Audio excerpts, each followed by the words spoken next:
Traveling along 690 and Erie Boulevard this afternoon knows the traffic nightmare as firefighters race to the scene to put out a massive brush fire.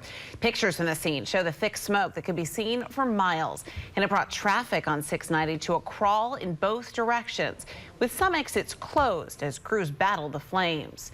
This wasn't the only brush fire causing problems for fire crews and drivers. In Van Buren, multiple brush fires were seen along 690 between the Thruway and Van Buren Road. These are pictures from CBS 5 meteorologist Mike Brookins. Traffic there was down to one lane on the highway. But back to Dewitt tonight. That was where the big brush fire happened today. Our Alex Dunbar's live there with late-breaking details. Alex? This is where firefighters believe the brush fire started, right here in this field behind the Texas Roadhouse restaurant, with winds ultimately carrying it over a quarter-mile area.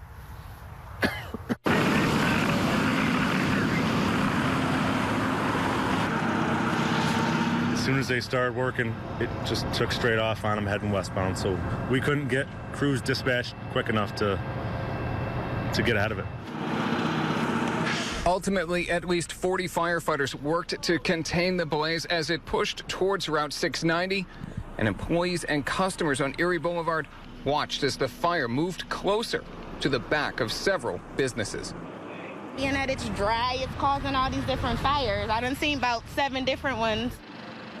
As soon as we saw flames were burning, that pole right behind me was on fire, so I think it was in this area where it started, and it went all the way down to Erie Boulevard, down to Thompson Road. National Grid crews monitoring power lines running right through the center of the fire. The Onondaga County Sheriff's helicopter Air 1 circling back, using a bucket to drop water on a section of the fire right near the highway. It's unconventional for us to have them come here, but it was very beneficial. There's places that we couldn't get to right away. We weren't sure if we had some lines down. We were working with National Grid to determine if there were in fact lines down in areas, so having Air 1 was very beneficial.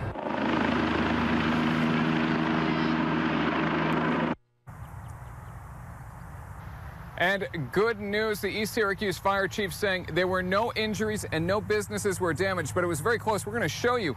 This is where they believe the fire started. This is the back of the Texas Roadhouse's parking lot. So right nearby, a similar scene to this all along Erie Boulevard tonight. For now, reporting from Dewitt, I'm Alex Dunbar. Pretty scary for some of those businesses there today. Yeah, Alex, any identification of whether it could have been a cigarette butt flicked from that parking lot, or does nobody know that yet? I talked to the East Syracuse Fire Chief. He said that investigation is underway. They don't have any indications just yet. All right, we'll keep you posted, Alex. Thank you.